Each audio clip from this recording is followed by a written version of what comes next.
ਕਰੀਏ ਜਿਹੜੇ ਵਿਦੇਸ਼ਾਂ 'ਚ ਬਹਿ ਕੇ ਰੋਜ਼ੀ ਰੋਟੀ ਕਮਾ ਰਹੇ ਨੇ। ਹਾਂਜੀ ਹਾਂਜੀ। ਖਾਸ ਤੌਰ ਤੇ ਉਹ ਕਿਹੋ ਜਿਹੀਆਂ ਸਮੱਸਿਆਵਾਂ ਨਾਲ ਉਲਝੇ ਹੋਏ ਨੇ ਸਿਹਤ ਦੇ ਮੁਤਲਕ, ਇਹ ਜ਼ਰੂਰ ਦੱਸੋ। ਆਯੁਰਵੈਦ ਕਹਿੰਦਾ ਜਿਹੜਾ ਪਾਣੀ ਪੀਂਦਾ ਗੱਭੇ ਉਹਨੂੰ ਕਦੇ ਰੋਗ ਨਾ ਲੱਗੇ।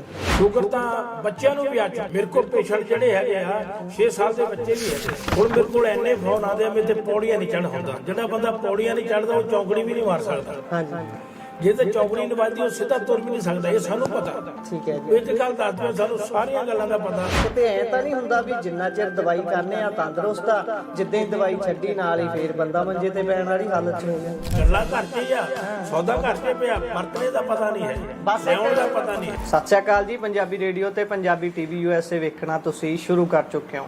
ਅੱਜ ਕੱਲ ਦੀ ਨੱਠ ਭੱਜ ਭਰੀ ਜ਼ਿੰਦਗੀ ਦੇ ਵਿੱਚ ਕਿਸੇ ਕੋਲ ਵੀ ਬਹੁਤਾ ਸਮਾਂ ਨਹੀਂ ਬਚਦਾ ਤੇ ਸਮਾਂ ਜੇਕਰ ਆਪਣੀ ਸਿਹਤ, ਆਪਣੀ ਹੈਲਥ, ਆਪਣੇ ਆਪ ਦਾ ਜਿਹੜਾ ਕਹਿ ਲਓ ਵੀ ਬੰਦੇ ਦਾ ਸਰੀਰ ਹੁੰਦਾ ਹੈ, ਉਸ ਦੇ ਲਈ ਸਮਾਂ ਬਹੁਤਾ ਕੱਢਣ ਦੇ ਲਈ ਲੋਕ ਨਾ ਤਾਂ ਜੱਦੋ-ਜਹਿਦ ਕਰਦੇ ਨੇ ਤੇ ਜਦੋਂ ਜੱਦੋ-ਜਹਿਦ ਕਰਦੇ ਨੇ ਉਦੋਂ ਤੱਕ ਉਹ ਬਿਮਾਰ ਹੋ ਚੁੱਕੇ ਹੁੰਦੇ ਨੇ।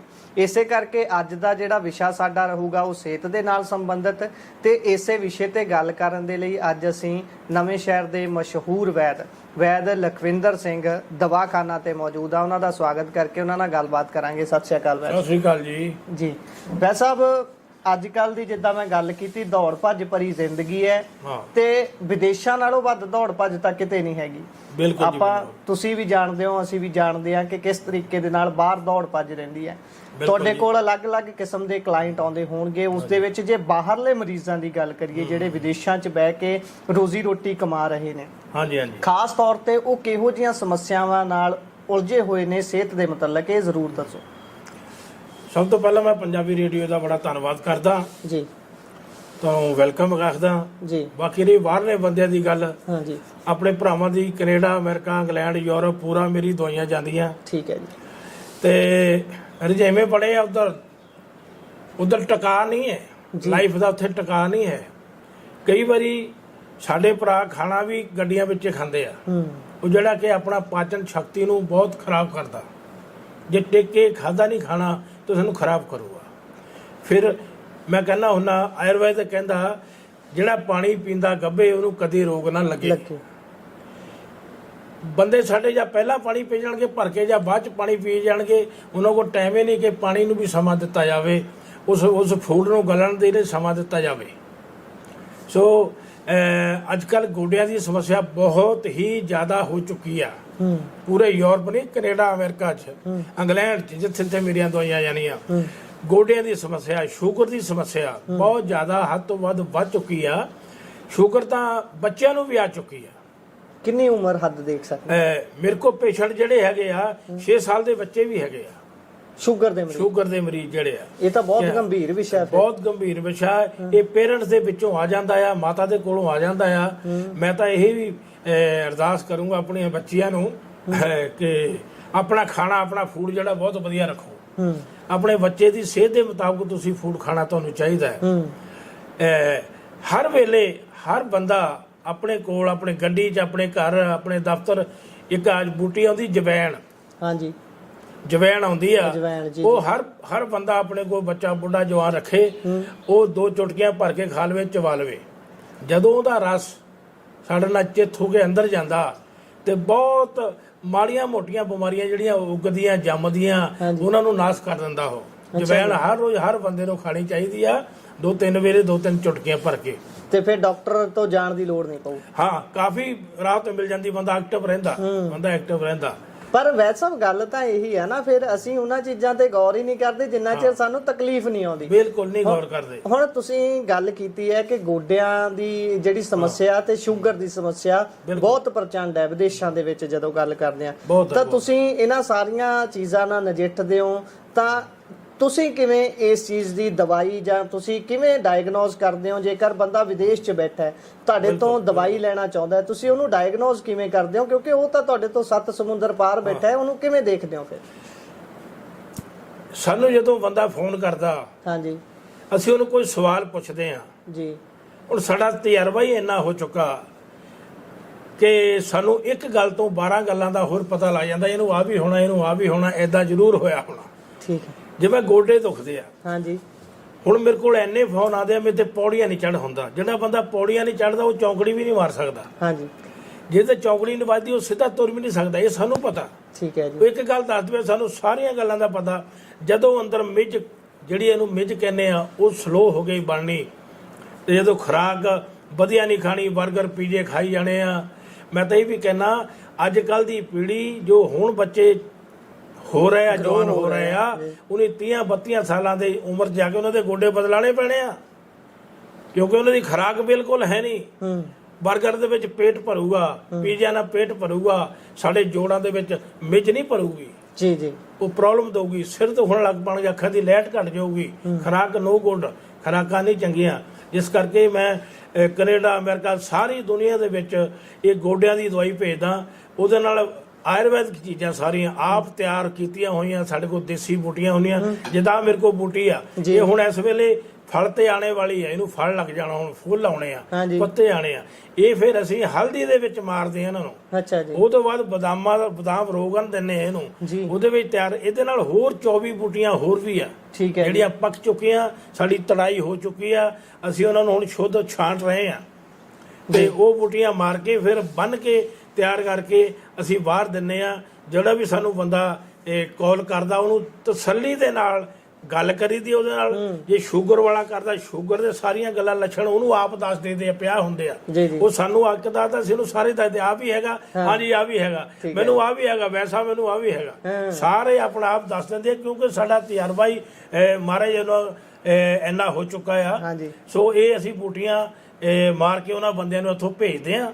ਉੱਥੇ 15-20 ਦਿਨ ਬਾਅਦ ਪਹੁੰਚ ਜਾਂਦੀਆਂ, ਤੇ 3 ਦਿਨ ਬਾਅਦ ਅਸੀਂ ਉਹਦੇ ਨਾਲ ਕਾਲ ਕਰਦੇ ਹਾਂ। ਸਾਨੂੰ ਕਾਲ ਕਰਦਾ ਪੇਸ਼ੈਂਟ ਵੀ ਮੈਨੂੰ ਹੁਣ ਦਵਾਈ ਪਚ ਗਈ ਆ। 3 ਦਿਨ ਦੇ ਅੰਦਰ 3 ਦਿਨ ਦੇ ਬਾਅਦ ਮੈਨੂੰ ਆਰਾਮ ਆਉਣਾ ਸ਼ੁਰੂ ਹੋ ਗਿਆ। ਤੇ ਇਹਦਾ ਪ੍ਰੋਸੈਸ, ਜਿੱਦਾਂ ਤੁਸੀਂ ਆਰਾਮ ਦੀ ਗੱਲ ਕੀਤੀ ਹੈ, ਕਿ ਕਿੰਨਾ ਕੁ ਲੰਬਾ ਪ੍ਰੋਸੈਸ ਹੁੰਦਾ ਹੈ? ਜੇ ਮੰਨ ਲਓ ਗੋਡਿਆਂ ਦੀ ਜਾਂ ਸ਼ੂਗਰ ਦੀ ਦਵਾਈ ਹੈ, ਉਹਦਾ ਅਲੱਗ-ਅਲੱਗ ਸਮਾਂ ਹੋਊਗਾ, ਪਰ ਫਿਰ ਵੀ ਇੱਕ ਕਿੰਨਾ ਲੰਬਾ ਸਮਾਂ ਤੱਕ ਕੋਰਸ ਕਰਨਾ ਪੈਂਦਾ? ਕਿਤੇ ਐਂ ਤਾਂ ਨਹੀਂ ਹੁੰਦਾ ਵੀ ਜਿੰਨਾ ਚਿਰ ਦਵਾਈ ਖਾਂਦੇ ਆ ਤੰਦਰੁਸਤ ਆ, ਜਿੱਦਾਂ ਹੀ ਦਵਾਈ ਛੱਡੀ ਨਾਲ ਹੀ ਫੇਰ ਬੰਦਾ ਮੰਜੇ ਤੇ ਪੈਣ ਵਾਲੀ ਹਾਲਤ 'ਚ ਹੋ ਗਿਆ? ਜਿੱਦਾਂ ਗੋਡਿਆਂ ਦਾ ਕਹਿ ਲਓ, ਹਾਂਜੀ, ਮਿੱਝ ਕਮਜ਼ੋਰ ਹੋ ਗਈ, ਤੁਰਨਾ ਨਹੀਂ, ਆਵਾਜ਼ਾਂ ਆਉਣ ਲੱਗ ਪਈਆਂ, ਡਿੰਗ ਨਹੀਂ ਪੱਟੀ ਜਾਂਦੀ, ਤੁਰਨਾ ਨਹੀਂ ਹੁੰਦਾ, ਘਟ ਜਾਂਦਾ ਉਹਦੇ ਵਿੱਚੋਂ, ਠੀਕ ਹੈ। ਉਹ ਫਿਰ ਜਿਹੜੀ ਅਸੀਂ ਦਵਾਈਆਂ ਭੇਜਦੇ ਉਹਨਾਂ ਨੂੰ, ਬਦਾਮਾਂ ਵਿੱਚ ਮਾਰ ਕੇ ਭੇਜਦੇ ਆ, ਉਹ ਫਿਰ ਗਰੀਸ ਬਣਾਉਂਦੀਆਂ। ਕਾਲੀਆਂ ਮਿਰਚਾਂ ਪਾ ਕੇ ਅਸੀਂ 24 ਬੂਟੀਆਂ ਪਾ ਕੇ ਉਹ 'ਚ ਗਰੀਸ ਬਣਾਉਂਦੀਆਂ। ਅੱਜ ਕੱਲ ਪਰਸੋਂ ਉਹ ਜਿਹੜਾ ਸਲੋ ਸਿਸਟਮ ਹੋਇਆ ਹੁੰਦਾ, ਉਹ ਬਣਨ ਲੱਗ ਪੈਂਦਾ। ਇਹਦੇ ਸਾਡਾ 4 ਮਹੀਨੇ ਦਾ ਪ੍ਰੋਸੀਜਰ ਹੈ। ਗੋਡਿਆਂ ਵਾਲਾ ਬੰਦਾ 4 ਮਹੀਨੇ ਸਾਡੀ ਦਵਾਈ ਖਾ ਗਿਆ ਤੇ ਉਹਦੇ ਗੋਡੇ ਬਦਲਾਣੇ ਨਹੀਂ ਪਊਗੇ, ਪ੍ਰੋਮਿਸ ਹੈ। ਜੇ ਉਹਨੂੰ ਰეკਮੈਂਡ ਵੀ ਕੀਤਾ ਹੋਇਆ ਡਾਕਟਰ ਨੇ, ਫਿਰ ਵੀ ਬਦਲਾਉਣੇ ਨਹੀਂ? ਮੈਂ ਕਹਿੰਦਾ ਹੁੰਦਾ ਪਹਿਲਾਂ ਦਵਾਈ ਖਾ ਲਓ, ਡਾਕਟਰ ਤਾਂ ਕਹਿੰਦਾ ਬਦਲਾਉਣੇ ਆ, ਚਲੋ ਬਦਲਾ ਲੈ, ਪਰ ਇੱਕ ਵਾਰੀ ਟਰਾਈ ਕਰਕੇ ਦੇਖੋ। ਜੇ ਨਾ ਸਾਡੇ ਜਿਹੜੇ ਆਪਣੇ ਨੈਚੁਰਲੀ ਕੁਦਰਤ ਦੇ ਦਿੱਤੇ ਹੋਏ ਗੋਡੇ ਸਾਡੇ ਕੋਲ ਰਹਿ ਜਾਣ, ਤੇ ਇਹ ਤੋਂ ਵੱਡੀ ਚੀਜ਼ ਕਿਹੜੀ ਚੀਜ਼ ਹੈ? ਕਿਉਂਕਿ ਆਪਰੇਸ਼ਨ ਤੋਂ ਬਾਅਦ ਬੰਦਾ ਪਹਿਲੇ ਵਰਗਾ ਨਹੀਂ, ਫਿਰ ਨਹੀਂ ਪਹਿਲੇ ਵਰਗਾ ਨਹੀਂ ਰਹਿ ਸਕਦਾ। ਬਹੁਤ ਹੀ ਦੁਨੀਆ ਦੇ ਵਿੱਚੋਂ ਫੋਨ ਆਉਂਦੇ ਆ, ਦੁਨੀਆ ਵਿੱਚ ਮੈਂ ਦਵਾਈ ਭੇਜਦਾ, ਉਹ ਟਰਾਈ ਕਰਦੇ ਆ, ਠੀਕ ਰਹਿੰਦੀ ਹੈ, ਗੁੱਡ ਰਹਿੰਦੇ ਆ। ਹਾਂ, ਜਦੋਂ ਬੰਦਾ 70 ਸਾਲ ਦਾ ਹੋ ਗਿਆ, ਉਹ 70 ਸਾਲ ਮਾਸ ਵੀ ਢਿੱਲਾ, ਬਲੱਡ ਵੀ ਕਮਜ਼ੋਰ, ਹੱਡੀਆਂ ਵੀ ਕਮਜ਼ੋਰ, ਹਨਾ, ਫਿਰ ਹਾਏ ਤੋਬਾ ਨਹੀਂ ਕਰੂਗਾ, ਕਿਸੇ ਤੇ ਡਿਪੈਂਡ ਨਹੀਂ ਹੋਊਗਾ, ਆਪਣਾ ਬਾਥਰੂਮ ਜਾ ਕੇ ਆਪ ਰੋਟੀ ਪਾਣੀ ਆਪਣਾ ਆਪ ਕਰ ਸਕਦਾ ਸਾਡੀ ਦਵਾਈ ਦੇ ਬਾਅਦ ਜੀ। ਇਹ ਤੇ ਸ਼ੂਗਰ ਵਾਲੇ ਬੰਦੇ ਜਿਹੜੇ ਆ, ਅੱਖਾਂ ਤੋਂ ਰਹਿਤ ਹੋ ਜਾਂਦੇ, ਗੁਰਦੇ ਕਿਡਨੀਆਂ ਖਰਾਬ ਖਾ ਜਾਂਦੀ ਆ। ਇਹ ਸ਼ੂਗਰ ਐਸੀ ਭੈੜੀ ਨਾਮਰਾਦ ਬਿਮਾਰੀ ਆ, ਠੀਕ ਹੈ। ਉਹਨਾਂ ਨੂੰ ਵੀ 3.5 ਮਹੀਨੇ ਦਾ ਸਾਡਾ ਕੋਰਸ ਹੁੰਦਾ ਆ ਸ਼ੂਗਰ, ਪਰ ਆਰਾਮ ਪਹਿਲਾਂ ਹੀ ਆਉਣਾ ਸ਼ੁਰੂ ਹੋ ਜਾਂਦਾ ਆ, ਠੀਕ ਹੈ ਜੀ। ਭਾਵੇਂ ਕਿੰਨੇ ਸਮੇਂ 'ਚ ਰਿਜ਼ਲਟ ਦਿਖਣਾ ਸ਼ੁਰੂ ਹੋ ਜਾਂਦਾ ਹੈ? ਇਹ ਸ਼ੂਗਰ ਵਾਲੇ ਦਾ ਤਾਂ ਸਾਨੂੰ ਚਾਹੀਦਾ ਇੱਕ ਹਫ਼ਤਾ, ਗੋਡਿਆਂ ਵਾਲੇ ਤੇ 4 ਦਿਨ ਹੁੰਦੇ ਆ, ਸ਼ੂਗਰ ਵਾਲੇ ਦੇ 1 ਹਫ਼ਤੇ ਵਿੱਚ ਰਿਜ਼ਲਟ ਮਿਲਣਾ ਸ਼ੁਰੂ ਹੋ ਜਾਂਦਾ। ਬੰਦਾ ਕਹਿਣ ਲੱਗ ਪੈਂਦਾ, ਮੈਨੂੰ ਕੋਈ ਹਿੰਮਤ ਜੇ ਹੋਣ ਲੱਗ ਪਈ, ਮੇਰੀ ਹੌਸਲਾ ਜਿਹਾ ਵਧਣ ਲੱਗ ਪਿਆ ਜੀ। ਸ਼ੂਗਰ ਵਰਗਾ ਜਿਹੜਾ ਰੋਗ ਹੈ, ਇਹਦੇ ਨਾਲ ਫਿਰ ਗਠੀਏ ਵੱਲ ਨੂੰ ਵੀ ਗੱਲ ਤੁਰ ਪੈਂਦੀ ਹੈ, ਗੱਠਾਂ, ਜੋੜ, ਇਹ ਸਾਰੀਆਂ ਚੀਜ਼ਾਂ। ਜਦੋਂ ਸ਼ੂਗਰ ਅੰਦਰ ਬੰਦੇ ਦੇ ਬਲੱਡ ਮਿੱਠਾ ਹੋ ਗਿਆ, ਹਾਂਜੀ, ਬਲੱਡ ਉਹ ਗੋਡਿਆਂ ਵਿੱਚ ਵੀ ਚੱਲਦਾ, ਸਾਡੀਆਂ ਸਾਰੀਆਂ ਨਾੜਾਂ ਚੱਲਦਾ, ਉਹ ਮੋਢਿਆਂ ਸਾਰੇ ਜੋੜਾਂ ਚੱਲਦਾ, ਉਹ ਬਲੱਡ ਮਿੱਠਾ ਹੁੰਦਾ, ਉਹ ਫਿਰ ਤੁਹਾਨੂੰ ਗਠੀਆ ਵੀ ਕਰ ਦਿੰਦਾ, ਠੀਕ ਹੈ। ਜਿਹੜੇ ਦਾ ਪਹਿਲਾਂ ਹੀ ਥੋੜਾ ਦਰਦ ਹੋਇਆ, ਸਾਡੇ ਨਾਲ ਸੰਪਰਕ ਕਰ ਲੈਂਦੇ ਆ, ਡਾਕਟਰ ਸਾਹਿਬ ਨਾਲ ਕਿਸੇ ਨਾਲ ਵੀ ਸੰਪਰਕ ਕਰ ਲੈਂਦੇ ਆ, ਉਹ ਠੀਕ ਰਹਿ ਜਾਂਦੇ ਆ, ਠੀਕ ਹੈ ਨਾ। ਕਈ ਕਹਿੰਦੇ ਚੱਲ ਕੋਈ ਨਹੀਂ, ਏਦਾਂ ਹੋਣੇ ਆ ਕਰ ਲਾਂਗੇ, ਉਹ ਫਿਰ ਥੋੜਾ ਤਕਲੀਫ ਵਿੱਚ ਆ ਜਾਂਦੇ ਆ, ਠੀਕ ਹੈ ਨਾ। ਸ਼ੂਗਰ ਵਾਲੇ ਵੀਰਾਂ ਨੂੰ ਮੈਂ ਤਾਂ ਇਹੀ ਬੇਨਤੀ ਕਰੂੰਗਾ ਵੀ ਭਰਾਵੋ, ਆਪਣੀ ਖੁਰਾਕ ਦਾ ਖਿਆਲ ਰੱਖੋ। ਜੇ ਸ਼ੂਗਰ ਹੋ ਗਈ ਹੈ, ਤੁਰੰਤ ਆਪਣੇ ਡਾਕਟਰ ਦੀ ਸਲਾਹ ਲਓ, ਆਯੁਰਵੇਦ ਖਾਓ, ਦੇਸੀ ਖਾਓ, ਜਿਹਦਾ ਕੋਈ ਵੀ ਨੁਕਸਾਨ ਨਹੀਂ ਹੈ। ਕਿਤੇ ਵੀ ਜੜੀ ਬੂਟੀਆਂ ਤੋਂ ਇਹਨਾਂ ਦੇ ਰਸ ਕੱਢ ਇਹੀ ਟੈਬਲੇਟ ਬਣਦੀਆਂ, ਗੋਲੀਆਂ ਬਣਦੀਆਂ। ਪਰ ਇਹਨੂੰ ਡਾਇਰੈਕਟ ਲਾਓ, ਤੁਸੀਂ ਤੰਦਰੁਸਤੀ ਰਹੂਗੀ। ਆਪਣੇ ਪਰਿਵਾਰ ਵਿੱਚ ਆਯੁਰਵੈਦਿਕ ਰੱਖੋ, ਤੁਹਾਨੂੰ ਤੰਦਰੁਸਤ ਰਹੂਗਾ। ਜੀ ਜੀ। ਸੋ ਵੈਦ ਸਾਹਿਬ ਦੇ ਸੰਪਰਕ ਨੰਬਰ ਅਤੇ ਜੇਕਰ ਤੁਸੀਂ ਪੰਜਾਬ ਭਾਰਤ ਦੇ ਵਿੱਚ ਆਏ ਹੋਏ ਹੋ, ਤੁਸੀਂ ਮਿਲਣਾ ਚਾਹੁੰਦੇ ਹੋ ਤਾਂ ਉਹਨਾਂ ਦਾ ਐਡਰੈਸ ਵੀ ਹੇਠਾਂ ਚੱਲ ਰਿਹਾ ਹੈ, ਤੁਸੀਂ ਉਹਨਾਂ ਨਾਲ ਸੰਪਰਕ ਕਰ ਸਕਦੇ ਹੋ। ਤਸੱਲੀ ਬਖਸ਼ ਆਪਣੀ ਜਿਹੜੀ ਵੀ ਤੁਹਾਡੀ ਸਮੱਸਿਆ ਹੈ ਉਸ ਦਾ ਹੱਲ ਲੈ ਸਕਦੇ ਹੋ। ਗੱਲ ਅਸੀਂ ਸਿਰਫ 2 ਵਿਸ਼ਿਆਂ ਤੇ ਕੀਤੀ ਹੈ, ਕਿਉਂਕਿ ਵਿਦੇਸ਼ ਦੀ ਗੱਲ ਹੋ ਰਹੀ ਸੀ, ਵਿਦੇਸ਼ ਵਿੱਚ ਬੈਠੇ ਹੋਏ ਲੋਕਾਂ ਦੀ ਗੱਲ ਹੋ ਰਹੀ ਸੀ, ਇਸ ਕਰਕੇ ਵਿਸ਼ੇ 2 ਹੀ ਅਸੀਂ 2 ਜਿਹੜੇ ਰੋਗ ਨੇ ਉਹਨਾਂ ਨੂੰ ਹੀ ਛੂਹਿਆ ਹੈ। ਪਰ ਹੋਰ ਵੀ ਬਹੁਤ ਸਾਰੇ ਰੋਗਾਂ ਦਾ ਇਲਾਜ ਵੈਦ ਸਾਹਿਬ ਕਰਦੇ ਨੇ। ਵੈਦ ਸਾਹਿਬ ਤੋਂ ਵੀ ਜਾਣ ਲੈਂਦੇ ਆ ਕਿ ਹੋਰ ਕਿਹੜੇ ਰੋਗਾਂ ਦੇ ਵਿੱਚ ਮਹਾਰਤ ਉਹਨਾਂ ਨੂੰ ਹਾਸਲ ਹੈ ਜਿਨ੍ਹਾਂ ਦਾ ਇਲਾਜ ਕਰਦੇ ਨੇ, ਤਾਂ ਕਿ ਐ ਨਾ ਹੋਵੇ ਕਿ ਲੋਕ 2 ਰੋਗਾਂ ਦੇ ਵਿੱਚ ਹੀ ਉਲਝ ਜਾਣੇ, ਉਹਨਾਂ ਨੂੰ ਲੱਗੇ ਸਿਰਫ 2 ਰੋਗਾਂ ਦੇ ਹੀ ਮਾਹਰ ਨੇ। ਇਹ ਜ਼ਰੂਰ ਦੱਸ ਦਿਓ ਕਿ ਹੋਰ ਕਿਹੜੇ ਰੋਗ ਨੇ ਜਿਨ੍ਹਾਂ ਦਾ ਸਫਲਤਾਪੂਰਨ ਇਲਾਜ ਕਰਦੇ ਹੋ। ਰੋਗ ਮੇਰੀ ਆਦਤ ਹੈ ਕਿ ਮੈਂ ਵੰਡ ਦੇਵਾਂ ਕੁਛ ਆਪਣੇ ਕੋਲੇ ਜੀ। ਜਿੱਦਾਂ ਹੁਣ ਪੂਰੀ ਦੁਨੀਆ 'ਚੋਂ ਮੈਨੂੰ ਫੋਨ ਆਦੇ, ਮੈਂ ਇੱਕ ਫਾਰਮੂਲਾ ਦੱਸਿਆ ਸੀ ਇਹ ਕਬਜ਼ ਵਾਸਤੇ। ਵੀ ਸੁੰਡ ਲੈ ਲਓ, ਸੌਂਫ ਲੈ ਲਓ, ਇੱਕ ਬੁੱਢੀ ਸਰਨਾ ਲੈ ਲਓ, ਸਰਨਾ, ਸੱਸਾ ਰਾਰਾ ਨੰਨੇ ਨੂੰ ਕੰਨਾ ਸਰਨਾ। ਇਹਨਾਂ ਨੂੰ 100-100 ਗ੍ਰਾਮ ਲੈ ਕੇ ਕੁੱਟ ਕੇ ਰੱਖ ਲਓ, ਰਾਤ ਨੂੰ ਚਮਚਾ ਖਾ ਲਿਆ, ਸਵੇਰੇ ਤੁਹਾਡਾ ਪੇਟ ਸਾਫ਼ ਹੋਊਗਾ। ਜਿਹੜਾ ਬਹੁਤ ਜ਼ਿਆਦਾ ਹੀ ਪੇਸ਼ੈਂਟ ਉਹਨੂੰ ਹਫ਼ਤੇ ਬਾਅਦ ਆਰਾਮ ਆਉਣਾ ਸ਼ੁਰੂ ਹੋ ਜਾਂਦਾ। ਮੈਂ ਆਪਣੇ ਕੋਲੋਂ 10 ਦਿਨ, ਜਿਹਨੂੰ ਬੁਖਾਰ ਬਹੁਤ ਚੜ੍ਹਦਾ, 23 ਤਾਪ ਚੜ੍ਹ ਗਿਆ, ਅੱਜ ਹਟ ਗਿਆ, ਕੱਲ੍ਹ ਨੂੰ ਫਿਰ ਚੜ੍ਹ ਗਿਆ, ਉਹ ਜੜ੍ਹਾਂ 'ਚ ਮੁੰਡਿਆਂ 'ਚ ਬਹਿ ਗਿਆ, ਮੋਢਿਆਂ 'ਚ ਬਹਿ ਗਿਆ, ਰਗ ਵਿੱਚ ਬਹਿ ਗਿਆ। ਉਸ ਬੰਦੇ ਨੂੰ ਮੈਂ ਕਹਿੰਦਾ ਬਈ ਤੁਲਸੀ ਦੇ ਪੱਤੇ ਲੈ ਲਓ, 100 ਤੁਲਸੀ ਦਾ ਪੱਤਾ, 100 ਕਾਲੀ ਮਿਰਚ ਲੈ ਲਓ, ਇਹਨਾਂ ਨੂੰ ਕੁੱਟ ਕੇ ਗੋਲੀਆਂ ਬਣਾ ਲਓ, ਰੋਜ਼ ਆਪਣੇ ਪਰਿਵਾਰ, ਆਪਣੇ ਬੱਚਿਆਂ ਨੂੰ ਦਿਓ ਤੁਸੀਂ, ਤੁਹਾਡੇ ਘਰ ਬੁਖਾਰ ਨਹੀਂ ਵੜੂਗਾ। ਠੀਕ ਹੈ ਨਾ। ਇੱਥੇ ਦੰਦਾਂ ਦੀਆਂ ਬਿਮਾਰੀਆਂ ਲੱਗ ਜਾਂਦੀਆਂ। ਮੈਂ ਕਹਿੰਦਾ ਤੁਸੀਂ ਸੁਣੋ, ਇਹਨੂੰ ਗੌਰ ਕਰਕੇ ਦੇਖੋ, ਇਹ ਆਯੁਰਵੈਦਿਕ ਇੰਨਾ ਮਜ਼ਬੂਤ ਹੈ। ਦੰਦ ਹਿਲਦੇ ਵੀ ਹੈ ਜਿਹੜੇ, ਉਹ ਦੰਦ ਹਿਲਣੇ ਤੇ ਵੀ ਹਟ ਜਾਂਦੇ ਆ। ਕੋਲਾ ਕਾਲਾ ਕੱਚਾ ਕੋਲਾ ਲੈ ਲਓ, ਫਟਕੜੀ ਵਿੱਚ ਮਿਲਾ ਕੇ ਉਹਨਾਂ ਨੂੰ ਬੋਰਡ ਦੀ ਦਾਤਣ, ਅੱਜ ਕੱਲ੍ਹ ਬੋਰਡ ਪੰਜਾਬ ਸਾਡੇ ਬਥੇਰੇ ਖਿੜੇ ਹੋਏ ਆ, ਉਹਨਾਂ ਦੰਦਾਂ ਤੇ ਤੁਸੀਂ ਕਰੋ, ਚੌਥੇ ਦਿਨ ਤੁਹਾਡੇ ਦੰਦ ਪੱਥਰ ਵਰਗੇ ਬਣ ਜਾਣਗੇ। ਅੱਛਾ ਜੀ। ਹਾਂ, ਇਹ ਨੁਸਖੇ ਜਿਹੜੇ ਤੁਸੀਂ ਫ੍ਰੀ ਚ ਹੀ ਵੰਡ ਰਹੇ ਹੋ। ਮੈਂ ਵੰਡ ਦਿੰਦਾ, ਵੰਡੀ ਜਾ ਰਿਹਾ ਮੈਂ, ਜਿੰਨੇ ਕਿ ਵੀ ਹੁੰਦੇ ਆ। ਜਿਹੜੇ ਆ ਮੇਰੇ ਗੋਡਿਆਂ ਦੀ ਦਵਾਈ ਬੰਦਿਆਂ ਤੋਂ ਨਹੀਂ ਬਣ ਸਕਦੀ, ਬਹੁਤ ਬੂਟੀਆਂ ਚਾਹੀਦੀਆਂ। ਸ਼ੂਗਰ ਦੀ ਦਵਾਈ ਲਈ ਬਹੁਤ ਉਪਰਾਲਾ ਕਰਨਾ ਪੈਂਦਾ ਆ, ਇਹ ਨਹੀਂ ਬਣ ਸਕਦੇ। ਇਹਨਾਂ ਨੂੰ ਫਿਰ ਮੈਂ ਆਪ ਤਿਆਰ ਕਰਕੇ ਭੇਜਦਾ ਆ। ਕਈ ਮੇਰੇ ਵੀਰ ਮਰਦਾਨਾ ਕਮਜ਼ੋਰੀ ਜ਼ਿਆਦਾ ਹੋ ਜਾਂਦੀ ਆ, ਉਹਨਾਂ ਦੇ ਲਈ ਮੈਂ ਆਪ ਤਿਆਰ ਕਰਕੇ ਇਹ ਵਿਦੇਸ਼ ਵਿੱਚ ਦਵਾਈ ਭੇਜਦੇ ਆ, ਰੋਜ਼ ਭੇਜਦੇ ਆ, ਰੋਜ਼ ਜਾਂਦੀ ਆ ਸਾਡੀ ਦਵਾਈ। ਤੇ ਵਿਦੇਸ਼ ਦੇ ਵਿੱਚ ਭੇਜਣ ਦਾ ਪ੍ਰੋਸੈਸ ਫਿਰ ਕੀ ਹੁੰਦਾ ਵੈਦ ਸਾਹਿਬ? ਕਿੰਨਾ ਕੁ ਸਮਾਂ ਲੱਗ ਜਾਂਦਾ ਜਦੋਂ ਤੁਹਾਡੇ ਨਾਲ ਸੰਪਰਕ ਕਰਦਾ ਵਿਅਕਤੀ? ਉਹਨੂੰ ਕਿੰਨੇ ਚਿਰ ਚ ਮਿਲ ਜੂ ਦਵਾਈ? ਜਿਸ ਦਿਨ ਸਾਨੂੰ ਸਾਡਾ ਪੇਸ਼ੈਂਟ ਸਾਨੂੰ ਆਰਡਰ ਕਰਦਾ, ਉਹ ਤੋਂ ਅੱਜ ਕੱਲ੍ਹ ਸਾਡੀ ਗੌਰਮੈਂਟਾਂ ਦੀ ਸਖਤੀ ਬੜੀ ਹੋਈ ਵੀ ਆ, ਬਾਹਰਲੇ ਮੁਲਕਾਂ ਦੀ ਸਖਤੀ, ਇਮੀਗ੍ਰੇਸ਼ਨ ਸਖਤੀ ਆ, ਫਿਰ ਵੀ 22, 23, 25 ਦਿਨ ਉੱਥੇ ਤੱਕ ਪਹੁੰਚਣੇ ਨੂੰ ਲਾ ਲੈਂਦੇ ਆ। ਉਹਨਾਂ ਚਿਰ ਉਹਨਾਂ ਨੂੰ ਕੋਈ ਤੁਸੀਂ ਉਪਾਅ ਦੱਸ ਦਿਓ ਵੀ ਤੁਸੀਂ ਆਪਣੇ ਆਪ ਨੂੰ ਇੰਨੇ ਦਿਨ ਬਚਾ? ਸਾਰੇ ਉਹਨਾਂ ਨੂੰ ਪਰਹੇਜ਼ ਦੱਸਦੇ ਤੇ ਪਿਆ, ਬੰਦ ਕਰਦੇ ਭਾਈ ਖਾਣਾ ਹੁਣ ਤੋਂ, ਜਦੋਂ ਤੱਕ ਦਵਾਈ ਪਹੁੰਚ ਰਹੀ, ਜਦੋਂ ਦਵਾਈ ਆਉਂਦੀ ਆ। ਉਹ ਕਾਫੀ ਫਾਇਦਾ ਤਾਂ ਉਹਦੇ ਨਾਲੇ ਰਿਲੀਫ ਹੋਣਾ ਸ਼ੁਰੂ ਹੋ ਜਾਂਦਾ। ਗੱਲਾਂ ਘਰ 'ਚ ਹੀ ਆ, ਸੌਦਾ ਘਰ 'ਚ ਪਿਆ, ਵਰਤਣੇ ਦਾ ਪਤਾ ਨਹੀਂ ਹੈ, ਲਿਆਉਣ ਦਾ ਪਤਾ ਨਹੀਂ ਹੈ। ਕਹਿ ਲਓ ਵੀ ਇੱਕ ਉਹਦੀ ਸਿਹਤ ਮਿਲਣੀ ਜ਼ਰੂਰੀ ਹੈ।